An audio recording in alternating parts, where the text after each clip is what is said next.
This is Vitality Unleashed, the functional medicine podcast, your go-to source for better health, boundless energy, and peak performance.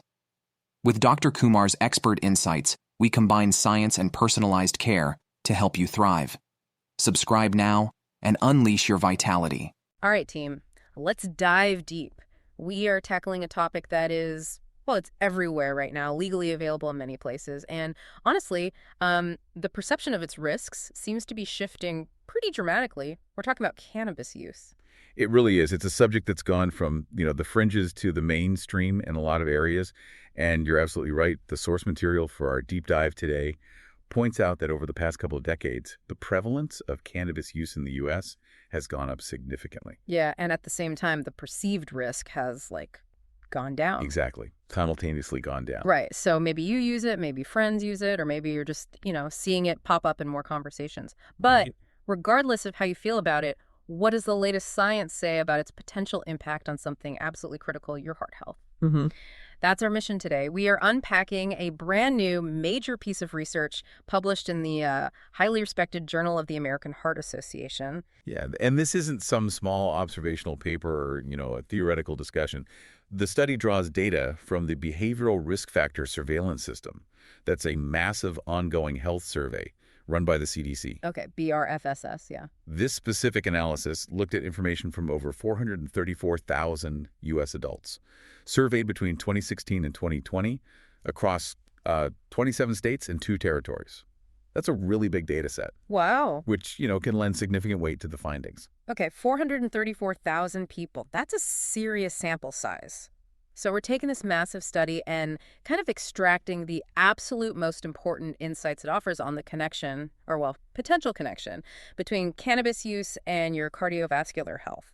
What exactly did they measure in all of these people? So they used a population-based cross-sectional design. Now, cross-sectional basically means they took a snapshot in time. Right, like a single point. Exactly. They looked at all these people at one moment and asked them 2 main things, both self-reported. First, how often did they use cannabis in the past 30 days? And second, had a health professional ever told them they had coronary heart disease, had a heart attack, myocardial infarction, or had a stroke? Got it. So it's relying on people accurately reporting their own health history and their cannabis habits. That's right. It's pretty standard for these huge surveys, but yeah, it's good to keep in mind. Definitely. And a crucial part of the analysis was adjustment. To try and isolate the potential effect of cannabis, they crunched the numbers, accounting for a whole range of other factors known to affect heart health. Like what? Things like age, sex, race, education, BMI, whether someone had diabetes, alcohol use, and significantly tobacco use. Ah, the tobacco piece, always key. Absolutely. Controlling for these is vital to see if cannabis still shows an independent link. All right, let's get to the headline findings then. What did this study reveal when they looked at the big picture, all adults included in the survey, ages 18 to 74? Okay, so for this general population, when they compared people who reported using cannabis daily to those who reported using it not at all, they found statistically significant associations with several major cardiovascular events. Okay, give us the number and let's try to break them down simply for everyone listening. Sure. The adjusted odds ratio, or AOR, think of it as a measure of how much higher the odds are for myocardial infarction, a heart attack, right? For daily users compared to non-users was 1.25. Okay, 1.25. So that means daily users had about a 25% higher odds of having had a heart attack compared to non-users, even after they did all that adjusting for other risks. Correct. A 25% higher odds isn't like a guarantee you'll have one, but it's a statistically significant jump. What about stroke? For stroke, the association was actually stronger. The AOR was 1.42. Wow, 1.42. That's a 42% higher odds of stroke for daily users compared to non-users. That's a pretty notable difference. It is. And when they looked at a composite outcome, basically lumping together coronary heart disease, heart attack, and stroke, the AOR for daily users was 1.28. So a 28% higher odds of experiencing any of those serious events. Yeah. Now, I noticed in the study, and you mentioned coronary heart disease, that while there was an association there, it didn't quite hit that statistically significant mark in this overall group analysis. That's right. The AOR was 1.16, so it suggested a trend towards increased odds of CHD, but the p-value was 0.09, just slightly over the typical 0.05 cutoff for statistical certainty. Okay. But The links for MI, stroke, and that combined outcome were clearly statistically significant. Yeah. The study authors are pretty confident these links aren't just due to random chance. And what's really telling, I think, is they didn't just look at daily versus non-use. They looked at the frequency, right? Yeah. Did using it more often show a stronger link? Absolutely. That's a key point. They treated the number of days per month cannabis was used as a continuous measure, and they reported a clear dose-response relationship, meaning the more often someone reported using cannabis, the heavier the use. Essentially, the higher the odds of experiencing these adverse cardiovascular outcomes tended to be. That kind of gradient really strengthens the argument that the use itself is tied to the risk. Okay. Now we have to address the elephant in the room. The big question for any discussion about cannabis and smoking risks. Is this just because people who use cannabis also often smoke tobacco? Right. For years, that's been the main counter-argument, or at least a major confounding factor. This study seems to provide some powerful new data to really try and isolate that question. This is where the study truly offers a unique and, I think, critical insight. They performed a separate, specific analysis focusing only on the group of respondents who reported they had never, ever used tobacco cigarettes. Yeah, the never smokers. Exactly. This is the cleanest way, really, to see the association of cannabis use when you remove that confounding factor of tobacco smoking history. And what happened when they looked only at that never tobacco smoker group? Did the associations just disappear? Not at all. Not even close. In fact, daily cannabis use was still significantly associated with increased odds of adverse cardiovascular outcomes in this group. Really? What were the numbers there? For myocardial infarction, the AOR was 1.49.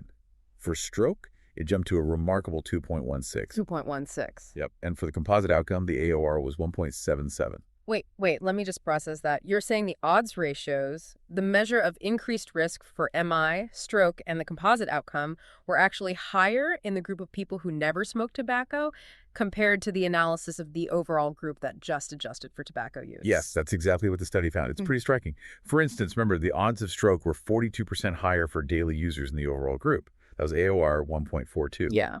But in the subset of people who had never touched a cigarette, the odds were 116% higher. The AOR was 2.16. Wow, that's a huge difference. That kind of flips the script on the idea that the risk is solely or even primarily driven by tobacco use alongside cannabis. It really does. This study is providing strong evidence for an independent risk from cannabis itself. So cannabis on its own seems to carry risk. It appears so. The study authors explicitly concluded, based on this data, that smoked cannabis and smoked tobacco might actually carry, and I quote, similar independent additive risks. Meaning using either one, especially smoking it, adds its own separate layer of risk, and they can stack up. That's the implication. Using either substance appears to contribute its own risk to your cardiovascular health. Okay, let's shift gears slightly to another finding that many listeners might find particularly surprising, the association found in younger adults. We often think of heart attack and stroke as, issues for older folks. Right, that's a common perception. The study honed in on a specific group they defined as younger adults. This included men under 55 and women under 65. Why those ages? Because these are the age groups typically considered to be at risk for what's called premature cardiovascular disease.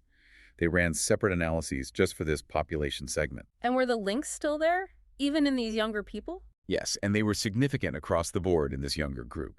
Daily cannabis use was significantly associated with coronary heart disease, AOR 1.30. Okay, so CHD was significant in this group, unlike the overall population. Correct. Also, myocardial infarction, AOR 1.30, stroke, AOR 1.56, and the composite outcome, AOR 1.36. So the link holds even in younger adults. And did they look at the never tobacco smokers within this younger group too? They did. And just like with the overall analysis, they drilled down into the subset of these younger adults who'd never used tobacco cigarettes. Interesting. Pretty much. Once again, the associations persisted and were often even stronger in this never tobacco subgroup.